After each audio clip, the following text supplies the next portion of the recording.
justify that an event happened. The reality is that people learn by situations that have occurred, or be able to draw, like, why is something inappropriate? Well, I don't understand why something's inappropriate. Well, this time it happened. Oh, I can see during that time how this is inappropriate. Like, just giving context for people to think about these items, I think it's part of the learning process. With that said, I will agree. The history isn't the greatest thing. History has taught us great things, taught us absolutely horrible things that we look back on today. But I agree. I think I can just close on that. The future can be bright, and the future can be made by approving Senate Bill 15 to justify these actions. Senator Painter.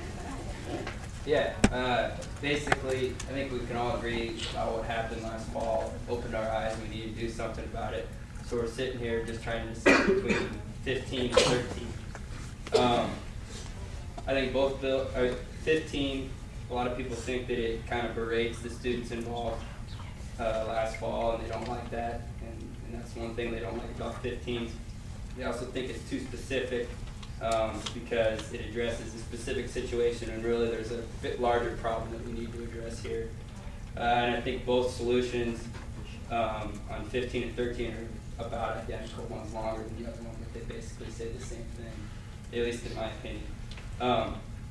So basically, I mean, at least for me, trying to make a decision between 15 and 13, it's whether or not you want to include anything about that specific situation. And if so, why would you want to include it? The advantage of including it is, like Senator Fennell said, it's happened on this campus. This is something that we have dealt with, and that's why we're doing this.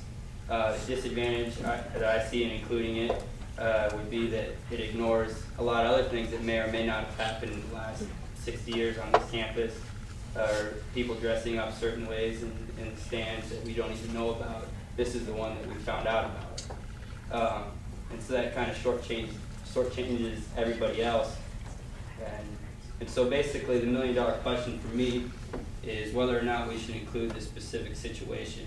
And one thing I'd be interested to know from Molly, if you could shed some light on this, is if we went with 13 instead of 15 and we left out addressing this specific situation, would you feel it all shortchanged, and if so, why? Or the group that you represent?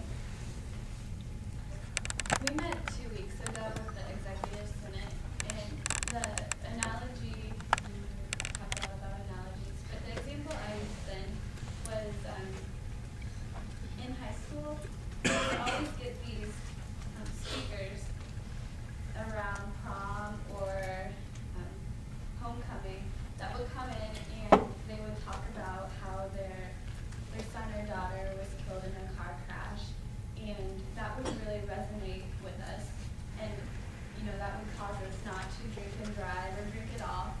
And to apply that to this situation, when we're taking away the context from the bill, that does not give us any action or motivation to avoid that future behavior. And so yes, I would feel shortchanged. We would feel that the recognition is gone, effectively taking the meaning from the bill.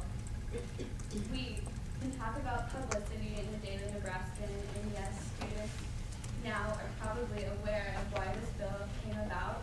But in 2 years, they probably, the freshmen and sophomores won't have an idea, but they still will be able to read this bill and know why it's needed. Okay. Very good, thank you. That being said, I mean, like I said before, the difference between 15 and 13, in my opinion, is just the remarks about the specific situation. I don't feel that this bill at all berates the students involved. In fact, it kind of tries to bend over backwards to mention the situation, but then also say, look, we didn't know any better, nobody really knew any better, and we want to move forward. I think both solutions, the therefore clauses, say the exact same thing. So the only difference is the specific situation that's mentioned. And in light of what Molly said, I'm going for 15. Senator Rucker. Okay. I'll let you talk for a second, but I don't know. I just keep staring at this picture, and basically, regardless of the way they're dressed, if they're dressed in normal clothes, they would have something different. But if you look at the sign, they were definitely directing it with, I guess, with wearing the headdresses also. They were directing it at this group of people. we want our land back pretty much says it all. So I guess that I think that I mean, and it did happen on our campus, and what Painter said, basically, it gets closer to home, it's going to have a bigger effect on people if that's included. Sometimes when you make a mistake, you have to pay the price. I can guarantee you I never would have carried a sign in there like that, regardless of that, just because you know it's going to offend someone. I mean, I agree we shouldn't, like, point them out. I don't really agree with putting their picture in the paper either, or their names, but I think we need to use 15 because of that. It's besides the specific incidents that happened here.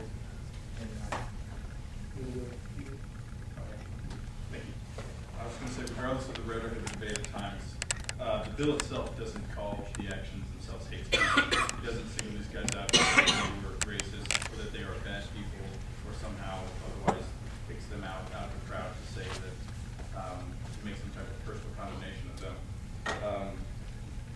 I think that recognizing that an event caused harm doesn't imply perpetrators are bad people.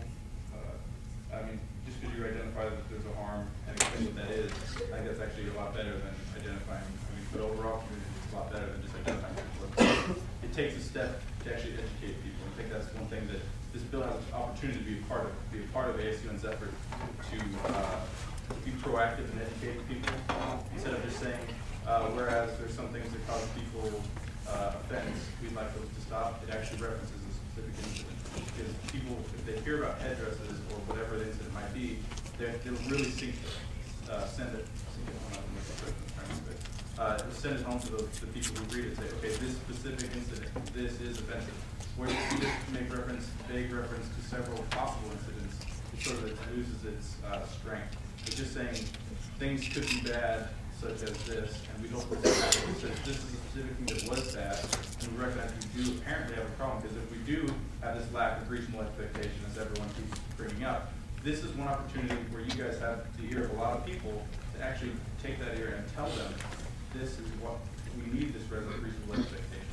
This is one opportunity you're just missing out on. Now, ASUN can do other things through the FTC. They can help contribute to that reasonable expectation of building it as we want to. This is just like saying, okay, we're going to put it on you. We don't want to actually be part of it. Like, if you're going to let other people do it in their side time, that's fine. But this is actually the real big deal, the big bill. This is the thing. And this is your opportunity to really talk to people about it. Sort of the analogy I thought of in my head when people kept coming up with things that I think we're condemning or calling these people bad people, or we don't want to be doing that. When the child misbehaves, I think it would deserve recognition of the events and explanation of their misbehavior. And I think that's what we're trying to do here. Just because a child might not have known that they caused some harm doesn't mean that we shouldn't recognize that some harm was caused or explain what that harm is. To recognize it doesn't make them bad kids. It just explain to them, hey, somebody screwed up. This is what we got to do to fix it. You're not a bad person. We don't have beef with these kids. They apologized to us early, and we're sitting in the same boat as you guys are as far as understanding that they didn't make this an overt intention of being racist. But intent isn't everything. It just still did cause harm for us. Not just to us, but to all of you and the rest of the university, in creating an image of this university and damaging its reputation. And to just say, well, we're not going to reference the things that caused all this harm, I think it really doesn't serve your purpose very much. All right, it goes less to serving your purpose. That's all I got. Senator Steele. Yeah, going off of what he just said, the perfect transition. I want to come at this from a different perspective and not about cultural insensitivity or any of that, because some of us can't understand the situation, but I'm from Columbia, Missouri, where the University of Missouri is at, and the Huskers are known for having excellent fans. They're very polite, very considerate, and I think just for this university to uphold that reputation, we have to address this problem. Because whether we agree with what happened or not, whether we think it was offensive or not, someone nationally saw that on TV, and they're thinking, oh my God, the Huskers, what is going on? They're offending some group of people. And that decreases our reputation nationally, so we have to consider that. But my other point that I really want to make is that I think these bills are so similar that I'm afraid this is going to become a political game where we're gonna oppose one bill but support the other. We're never going to have enough votes to support either of them. So I'm actually going to vote for both of them because I think they say the same thing. And I think Shohanik's bill is good because it gives historical context